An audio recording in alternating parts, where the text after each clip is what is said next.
বাংলাদেশের রাজনীতিতে এখন গুরুত্বপূর্ণ হয়ে উঠছে একটা শব্দ। কি সেই শব্দ? মব। Mob justice. এমনকি তারেক রহমানও বলছেন মব জাস্টিস হিংস্র উন্মাদনা হয়ে উঠছে। আমি তারেক রহমানকে অনুরোধ করব, আপনার সময় মূল্যবান আমি জানি, তাও আমার ভিডিওটা দেখবেন এবং নিজেকেই প্রশ্ন করবেন কথাটা আপনার বলাটা ঠিক হয়েছে কিনা। মব শব্দটা বাংলাদেশের মিডিয়াতে কখন আসে জানেন? কে আনে? 23শে অগস্ট 2007 দিল্লি স্টারে। কি হয়েছিল সেই 23শে অগস্ট এটা বোঝা দরকার। তাছাড়া আমরা এই শব্দটা কিভাবে রাজনৈতিকভাবে ব্যবহার হচ্ছে এবং ভবিষ্যতে এই শব্দটা কি সমস্যা তৈরি করতে পারে সেটা আমরা বুঝতে পারবো না। আসেন এটা আমরা একটু বুঝে দেখি। আজকের তরুণরা হয়তো জানেন না, 2007 সালের 11ই জানুয়ারি 111 সরকার প্রতিষ্ঠা হয় যেন বাংলাদেশকে হাসিনার মাধ্যমে ইন্ডিয়ার হাতে তুলে দেওয়া যায় উপঢৌকন হিসাবে। 111 ছিল ইন্ডিয়া আর আমেরিকা প্রযোজিত বাংলাদেশের এক অন্ধকার রাজনৈতিক অধ্যায়। এর মাধ্যমেই শুরু হয় হাসিনার ফ্যাসিবাদ। 2007 সালের 20শে অগস্ট ঢাকা বিশ্ববিদ্যালয়ের ছাত্রদের সাথে সেনা সদস্যদের কথা কাটাকাটি হয় খেলার মাঠে। এর ফলশ্রুতিতে একজন ছাত্রকে সেনা সদস্যরা মারধর করে। এই ঘটনা দ্রুত ক্যাম্পাসে ছড়ায় পড়ে। ছাত্ররা বিক্ষোভে ফেটে পড়ে।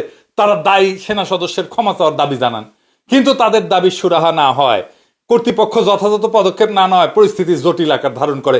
ছাত্রদের এই স্বতঃস্ফূর্ত আন্দোলন ক্রমেই বেগবান হতে থাকে এবং শিক্ষকেরাও তাদের সাথে একাত্মতা প্রকাশ করে। দাবানলের মতো সারা বাংলাদেশের শিক্ষা প্রতিষ্ঠানগুলোতে ছড়ায় যায় এই আন্দোলন এবং তার সাথে সাথে জনতারাও যুক্ত হয়। ঠিক একইভাবে 2024-এর জুলাই আগস্ট বিপ্লবের মতো ছাত্রদের শান্তিপূর্ণ আন্দোলনে আইন শৃঙ্খলা রক্ষাকারী বাহিনী, বিশেষ করে পুলিশের বল প্রয়োগের ফলে পরিস্থিতি ভয়াবহ রূপ নেয়। সারা দেশ ফুঁসা ওঠে। ঠিক বর্ষা বিপ্লবের মতোই একই ঘটনা একই রকম ভাবে ঘটছিল। সব সরকারি স্থাপনা একের পর এক আগুন লাগায় দেয় বিক্ষুব্ধ ছাত্র জনতা। এই ছবিটা সেই সময়ের এক আইকনিক ছবি। এভাবে আর্মি পলাইছিল। পুলিশ আর্মি পলায়, ছাত্র জনতার মাইর খাইয়া এই সংঘাত চলে 23শে অগস্ট পর্যন্ত। 23শে অগস্ট কারফিউ আর জরুরি অবস্থা জারি করা হয়। এই আন্দোলনের মূল চালিকা শক্তি ছিল ছাত্র শিবির। এই যে খমিনি হেসান আছে না, আমার মুন্ডুপাত করে কিছুদিন পর পর ফেসবুকে, ওই ছিল একজন নেতা ওই আন্দোলনের, তখন শিবির করত। এই 23শে অগস্ট জরুরি অবস্থা জারি কইরা ঝাঁপায় পড়ে আর্মি আর পুলিশ ছাত্রদের উপরে রাত্রিবেলা। ওই দিন ডেইলি স্টার এই মব সংক্রান্ত নিউজ করে। এই নিউজের উদ্দেশ্য হচ্ছে এরপরে যে ক্র্যাকডাউন করবে আর্মি আর পুলিশ তার পক্ষে বৈধতা উৎপাদন করা। ওই রাতে আর্মি ব্লক রেড দেয়া, ছাত্রদের বেদম পেটায় সমস্ত যতগুলো মেস ছিল, যতগুলো হোস্টেল ছিল ছাত্রদের সবগুলোতে। আজিজ সুপার মার্কেটের উপরতলায় তখন অনেক ছাত্র থাকতো, এদের প্রত্যেকের ধরে বেদম পেটায়, হাত পা ভেঙে দেয় একেবারে। জুলাই আগস্ট বিপ্লবের টাইমে যেইভাবে আর্মি পুলিশ ব্লক রেড দিছে একইভাবে ওই সময় পারিছিল, 2024-এ পারে নাই। এটাই যা তফাৎ। এরপরে ইউনিভার্সিটির টিচারদের অ্যারেস্ট করে। একই সময় রাজশাহী ইউনিভার্সিটির 8 জন টিচারকে অ্যারেস্ট করে, তাদের রিমান্ডে পিটায়। মলয় ভৌমিক সিনিয়র প্রফেসর একজন, এখন রিটায়ার করছে, রাজশাহী ইউনিভার্সিটির টিচার, তার একটা সাক্ষাৎকার আছে কিভাবে তাকে নির্যাতনের আগে নানা পরীক্ষা নিরীক্ষা করা হইতো, ইসিজি করা হইতো, হার্টের পরীক্ষা করা হইতো, যে ডাক্তাররা এটা করতো যে কতটুকু পর্যন্ত নির্যাতন সহ্য করতে পারবে। এই যে শিক্ষকদের রিমান্ডে নিয়ে নির্যাতন, এটা আর কখনো হয় নাই, এটাই প্রথম। এমনকি বাকশালের আমলেও হয় নাই। এই নিপীড়নের বৈধতা উৎপাদন করছিল সেই ডেইলি স্টারের মব টাইটেলের নিউজ। এবং এই 111-এর এই সময়টাই ছিল হাসিনার শাসনের ড্রেস রিহার্সেল। ওইখান থেকেই শেখে কিভাবে বিক্ষোভ দমাইতে হয়। এমন প্রশ্ন করতে পারেন, একটা পত্রিকার টাইটেলই কিভাবে হত্যার বৈধতা উৎপাদন করতে পারে? আসেন বিষয়টা বুঝে দেখি। ভাষা, এই যে আমরা কথা বলি, এটা শুধু যোগাযোগের মাধ্যম না, আমরা এটা দিয়ে শুধু মনের ভাবই প্রকাশ করি না। ভাষা এক ধরনের ক্ষমতা। ভাষা দিয়ে বাস্তব নির্মাণ করা যায়। কোন ঘটনাকে ন্যায় বা অন্যায়, কারো অস্তিত্বকে বৈধ বা অবৈধ, এটা প্রমাণ করা যায়। ইংরেজিত কয় যে language is not just representational, it is performative. ইংরেজিত যেহেতু কইছে ঠিকই কইছে, তাই না? তার মানে ভাষা শুধু বর্ণনা করে না, তা কিছু ঘটায়ও ফেলে। আপনি যখন কোনো জনগোষ্ঠীকে সন্ত্রাসী, উগ্র, অসভ্য, মব এটা বলবেন, আপনি শুধু শব্দ বলেন না, আপনি একটা ন্যারেটিভ তৈরি করেন। এই ন্যারেটিভ তাদের মানবিক মর্যাদা কাইরা নেয়, আর সেই ন্যারেটিভের ভিত্তিতে নির্মাণ হয় তাদের উপরে সহিংসতা করার বৈধ কাঠামো। দেখেন 2024-এ বর্ষা বিপ্লব চলতেছে, তখন ডেইলি স্টার এডিটোরিয়াল লিখলো ইংরেজিত।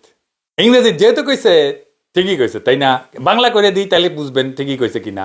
সে গত বর্ষা বিপ্লব, হাসিনা বিরুদ্ধে বর্ষা বিপ্লব সময় বলতেছে, প্রারম্ভেই আমরা সেই আদর্শিক এবং রাজনৈতিকভাবে প্রভাবিত গোষ্ঠীগুলোর সৃষ্ট তাণ্ডব, এই শব্দটা দেখেন, তাণ্ডবের প্রতি আমাদের স্পষ্ট নিন্দা প্রকাশ করতে চাই, যাদের লক্ষ্য ছিল আমাদের দেশকে অস্থিতিশীল করা, সাধারণ অসন্তোষকে সহিংসতায় উস্কে দেওয়া এবং সরকার উৎখাতের চেষ্টা, যা কিছু মন্ত্রীর দাবি অনুযায়ী, এবং তা যদি সত্য হয় তবে আমরা দৃঢ়ভাবে এর নিন্দা জানাই। তার মানে বুঝেছেন তো, ওই জুলাই বিপ্লবে আমাদেরকে বলতেছে আমরা তাণ্ডব করতেছি, আমরা সরকার উৎখাতের চেষ্টা করতেছি। এটা 26শে জুলাইয়ের কথা। হাজার ছাড়াই নাই সেই সময়ের মধ্যে মৃতের সংখ্যা, মানে ছাত্র জনতার তাণ্ডব করেছে। বিক্ষোভকারীদের যদি দাঙ্গাকারী বলি, এই এক লাইনের মধ্যে প্রতিবাদকারীর মানবিকতা হরণ করে ফেলা হয়, আইন শৃঙ্খলা বাহিনীর গুলি চালানোর পথ প্রশস্ত করে দেওয়া হয়। এই মাহফুজা নাম এইরকম একটা জাউরা, জাউরার জাউরা, 14 জেনারেশনের জাউরা, সুশীলের বেশ পড়া একটা নিরেট জাউরা, যার ন্যায়সঙ্গত লড়াইয়ে যারা লিপ্ত তাদের হত্যার পক্ষে বৈধতা উৎপাদন করা ছাড়া আর কোনো কাজ নাই। এটা সে দেন সিলমেরা, জাউরার জাউরা। ওটারে আরো একবার দেন, আরো একবার দেন।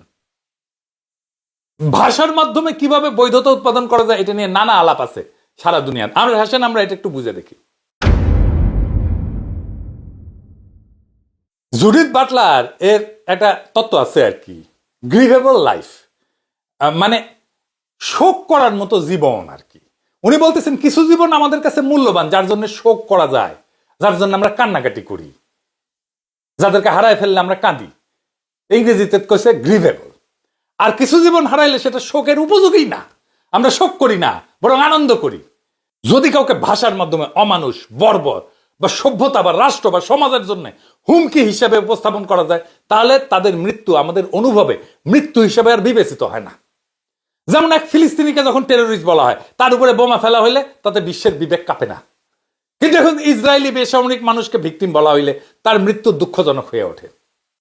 ফুকো দেখাইছেন আধুনিক রাষ্ট্র নিজেকে ন্যায়বান হিসেবে উপস্থাপন করতে ভাষাকে ব্যবহার করে। রাষ্ট্র রাষ্ট্র রাষ্ট্র নিজেকে ন্যায়বান হিসেবে উপস্থাপন করতে ভাষাকে ব্যবহার করে। রাষ্ট্র বলে আমরা আইন প্রয়োগ করছি, কিন্তু তারা গুলি চালাইতেছে, মানুষ মারতেছে। সে বলবে না আমরা মানুষ মারতেছি, সে বলবে আমরা আইন প্রয়োগ করতেছি, শান্তি ফিরাইতেছি। এইভাবে সে ভাষা দিয়ে সহিংসতাকে বৈধতা দেয়। জর্জিও আগামবেনের একটা গুরুত্বপূর্ণ ধারণা আছে, হোমোসেকার। আগামবেন বলেন যে আধুনিক রাষ্ট্রে এমন কিছু মানুষ তৈরি করে যাদের হত্যা করা যায়, যাদের হত্যা করলে সমাজ রাষ্ট্রের কোনো কিছু যায় আসে না, সেটাকে হত্যা হিসেবে ধরাই হয় না, কারণ তারা আইনের বাইরে থাকে। যেমন ধরেন ইসলামপন্থীদের বলা হয়েছে জঙ্গি, এদের মাইরে ফেললে কোনো সমস্যা নাই, তাহলে তাদের মরদেহ আর লাশ না। 2013 সালে 5ই মে ঢাকায় এক রাতে কয়েকশো আলেমকে মেরে ফেলছিল না হাসিনা? সেটা ঢাকায় নাগরিকদের মধ্যে দাগ কাটেনি কেন? তারা হোমোসেকার, তারা খরচযোগ্য, তাদের হত্যাযোগ্য, তাদের হত্যা করলে কোনো শোক হবে না। ঠিক একইভাবে এই যে ব্ল্যাক লাইভস ম্যাটার আমেরিকায় যে আন্দোলন হয়েছিল না, মনে আছে না? এই আন্দোলনকারীদেরকে লুটার বলা হয়েছিল, এরা লুটপাট করতেছে। আর ক্যাপিটাল হিলে যে ট্রাম্পের গুন্ডারা যে দখল করছিল, ভাঙচুর করছিল, মাইকধর করছিল, গোলাগুলি রক্তারক্তি করছিল, ওদেরকে প্যাট্রিয়ট বলা হয়। তা আমরা সবাই বলি যে রাষ্ট্র গুলি চালায়, পুলিশ লাঠি চালায়, ট্যাঙ্ক নামে, কিন্তু খুব কম মানুষ বোঝে যে এই সহিংসতা শুরু হয় আসলে একটা নিরীহ শব্দ দিয়ে। এই মব, এইটা দিয়ে শুরু হচ্ছে সহিংসতা। উস্কানিদাতা, দুষ্কৃতিকারী, রাষ্ট্রবিরোধী শহীদ আমিনের নিথর দেহ যখন ওই রায়টকারের উপর থেকে ফেলে দিচ্ছে না পুলিশ, তখন বলতেছে না দুষ্কৃতিকারী, বলতেছে না, মনে আছে না? তখনও কিন্তু ছেলেটা বেঁচে ছিল। এইসব শব্দে লুকায় থাকে ট্যাঙ্কের আওয়াজ, গুমের নিঃশব্দতা আর গুলির শব্দ। ভাষা কখনো নিরপেক্ষ না। ভাষা হলো রাষ্ট্রের সবচেয়ে সূক্ষ্ম অস্ত্র। এই ভাষার এই ব্যবহারের কাজ করে 4টা ধাপে। প্রথমত তাকে লেবেল করে, একটা ছাপ্পা মেরা দেয়, উগ্রপন্থী, দেশদ্রোহী, মব। 2 নাম্বার, তার মানবিক মুখশ্রীটাকে খুলে নেয়, এরা মানুষ না পশু, এরা ক্যান্সার, এদের নির্মূল করতে হবে। 3 নাম্বার, ভয় উৎপাদন করে, বলে এরা আমাদের সমাজটাকে ধ্বংস করে দেবে। 4 নাম্বার, ওর উপরে যে ভায়োলেন্সটা করবে, সহিংসতা করবে, সেই ভায়োলেন্সটাকে সে লেজিটিমাইজ করে, বৈধতা দেয়, তাদের বিরুদ্ধে শক্তি প্রয়োগ করা জরুরি। এইভাবেই তৈরি হয় প্রতিপক্ষ হত্যার নৈতিক জায়গা তৈরির ভাষা। তো সাম্প্রতিক কালে মব বলা শুরু হইলো কখন? ওইটা তো 2007 সালে। আসেন এটা একটু খুঁজে দেখি। এটা শুরু হয় সেপ্টেম্বরে। আপনি খালি দেখেন মব কি, মব জাস্টিস কি, এটা নিয়ে মিডিয়াগুলো পিএইচডি করা শুরু করেছে। এটা সাহেব একটু দেখান না, এক এক করে ঠাস ঠাস করে ফেলবেন আর দেখাবেন। আর প্রথম আলো দেখান, ওই যে কতগুলো ছাপিচ্ছে দেখেছেন মব নিয়া। 2 দিন আগে শফিককে জিজ্ঞেস করেছে সাংবাদিক মব নিয়া সরকার কি করতেছে? তখন এই সাংবাদিকের নাম মুক্তাদির, নিউজ 24 এর সাংবাদিক, কালের কণ্ঠ, ডেইলি স্টার, বসুন্ধরা গ্রুপের সাংবাদিক। শুনেন আগে কথাটা। আপনি মবটা কি, তৌহিদি জনতা কি, এগুলো একটু আমাকে এক্সপ্লেন করেন। আমি প্রত্যেকটা এক্সপ্লেন করতে পারবো আপনাকে। হ্যাঁ হ্যাঁ প্লিজ বলেন। যে গোষ্ঠী যে ইফতারের সামনে যে কুরবানি দেয় বা গরু জবাই করে তাদেরকে মব বলছি। ওর চেহারা দেখায়নি, কথা শোনা গেছে। ও কাছে ডেইলি স্টারের সামনে গরু জবাই যারা দিছে তারা মব। বসুন্ধরা আর প্রথম আলো মিলে গেছে, দেখেছেন? এখন এই হারামজাদা ওই ডেইলি স্টারের সামনে গরু ফেলে জব করলে এটা মব হয় কেমনে? ওটা কি ডেইলি স্টারের বাপের জায়গা যে ওখানে গরু ফেলে জব করা যাবে না? ওর সামনে তো 1000 গরু জব করা হবে এরপরে। এবার আসেন দেখি মব শব্দটা আসলে কাদের ব্যবহার করা শব্দ, কে আসলে ব্যবহার করা শিখাইছে এদেরকে, এদেরকে কারা শিখাইছে, তাহলেই বুঝবেন কার সাথে কার টিকি কোথায় বাধা আছে। এই মব শব্দটা হিন্দুত্ববাদীদের তৈরি শব্দ, ইন্ডিয়া তৈরি করছে। ভারতে মব শব্দটা বিজেপি ঘনিষ্ঠ হিন্দুত্ববাদী মিডিয়াগুলো প্রায়শই মুসলমানদের বিরুদ্ধে ব্যবহার করে অতিমাত্রায়, এবং এটা শুধুমাত্র বর্ণনার শব্দ না, এটা একটা রাজনৈতিক ফ্রেমিং এর একটা কৌশল। এবার বুঝেছেন তো কেন মাহফুজা নাম 2007 সালে মব শব্দ ইউজ করেছিল? কই থেকে শিখিছে? ওই ইন্ডিয়া শিখে দিছে, শিখে দিছে, ভারত শিখে দিছে ওরে। দিল্লি স্টার, বুঝেছেন তো কেন করে দিল্লি স্টার বলি আমরা? আর এখন কারা ইউজ করতেছে আর কেন ইউজ করতেছে, আসেন দেখি। আপনারা জানেন যে ট্রাম্প যখন দিল্লি গেছিল না, তখন মুসলমানদের উপরে ঝাঁপে পড়েছিল না হিন্দুত্ববাদীরা? মারা গেছিল 53 জন। 53 জন মারা গেছিল, যার মধ্যে 36 জন মুসলমান। আর দেখেন ইন্ডিয়ার বিজেপির মিডিয়া বলতেছে মুসলমানরা মব, দেখেছেন? তারপরে এই যে সিএফজে রিপোর্ট, তারা বলতেছে একজন হিন্দু প্রত্যক্ষদর্শী অভিষেক শর্মার বরাত দিয়া যে মুসলমান মব এটা করছে। এই রিপোর্টের কোথাও পাবেন না হিন্দু মব কথাটা আছে। মারা গেছে মুসলমানরা বেশি আর মব মুসলমান। আবার এখানে দেখেন করছে যে মুসলিম মব অ্যাটাক করলে পুলিশ ডেকেও পাওয়া যায় না, দেখেছেন? 5ই আগস্ট থেকে ইন্ডিয়ার হিন্দুত্ববাদীরা আমাদেরকে জিহাদি মব বলতেছে। যে দেখেন ওই জিনিসটা নিচে এই বাংলাদেশের হিন্দুত্ববাদীরা, মোদির ফুয়াগুলা, মোদির পাঁচাটা কুত্তাগুলা এটা নিচে মুসলমানদের জিহাদি মব বলে। দেখেন, আর শুধু তাই না, ওরা জিহাদি মব বলে একটা আলাদা ক্যাটাগরি করছে, হিন্দুত্ববাদী পোর্টালে আলাদা ট্যাগ করেছে, দেখেছেন? ইউকেতে মারা খেলে ওরা বলে মব বলে মুসলমানদেরকে, দেখেছেন? তার মানে বুঝেছেন তো মব কি জিনিস? বাংলাদেশের সাধারণ মুসলমান হইতেছে মব। এবার বুঝেছেন তো? আপনি মব ভায়োলেন্স বলে গুগলে সার্চ দেন, এডিটর সাহেব দেন না সার্চ, টপ স্টোরি দেখেন বাংলাদেশের সব, দেখেছেন? এটা সাহেব যে মোর স্টোরিজে ক্লিক করেন না, হ্যাঁ দেখেন 10টার মধ্যে 7টা বাংলাদেশের। তার মানে সাকসেসফুলি সে তার ন্যারেটিভ তৈরি করে ফেলেছে।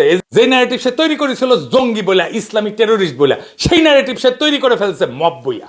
এখন মারবে সেও, এখন মারা শুরু করবে। এখন মব ন্যারেটিভ তৈরি করার প্রয়োজন কেন হইল?